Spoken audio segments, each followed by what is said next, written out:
በመላው ዓለም የምትገኙ ኢትዮጵያውያንና ኢትዮጵያ ወዳጆች በሙሉ እንዴት ሰንብታችኋል? ባላገሩ አይደል ውድድሩን እያካሄደ ነው የሚገኘው። እንግዲህ በዚህ ውድድር ውስጥ ደግሞ አዳዲስ ነገሮችን እያመጣን እንገኛለን። ገና ሌሎችም በርካታ አዳዲስ ነገሮችን በዚህ ዝግጅታችን ውስጥ እያመጣን እንሄዳለን። ከነዚህ አዳዲስ ነገሮቻችን አንዱ የተጋባዥ ወይም የክብር ዳኛ መገኘት ነው። እንደምታስታውሱት ባለፈው ሳምንት ጸጋዬ እሸቱ ተወዳጁ ድምጻዊያችን ጸጋዬ እሸቱ የክብር ዳኛ ሆኖ ተገኝቶ ነበር። ዛሬም በሁለተኛው ሳምንት ዝግጅት ከኛ ጋር አብሮን ይቆያል ማለት ነው። እስከ ፕሮግራማችን ፍጻሜ ድረስ አብራችሁን እንድትቆዩ እንጋብዛለን። ይህ ባላገሩ አይደለም።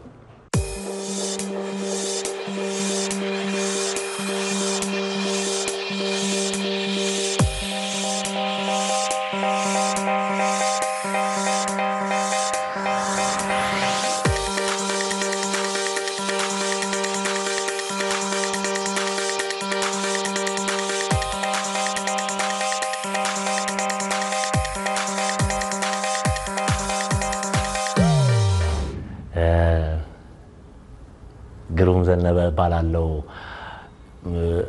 የተወለድኩት የተማርኩት ወደዚህ ሙያ እንድገባ ይገፋፋኝ ከዚህ ውድድር የምጠብቀው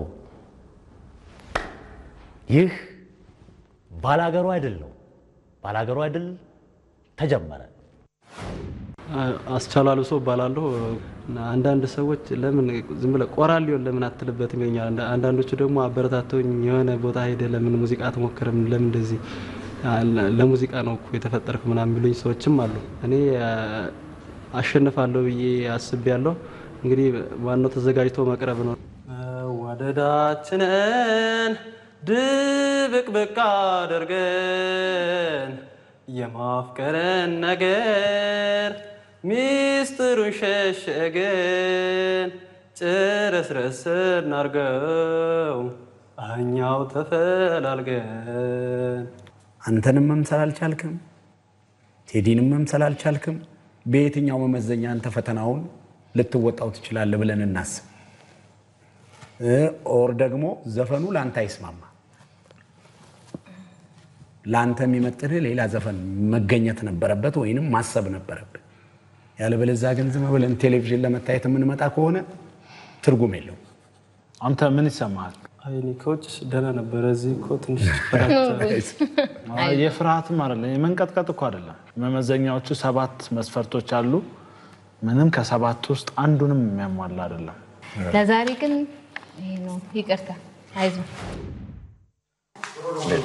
ሰላም ታደጋስ እንደ ነበር ውድድሩ እንደ መጀመሪያው እንደ ጠበቅኩት እንደ ልምምዴ አይደለም። ትንሽ ተዛውቶብኛል።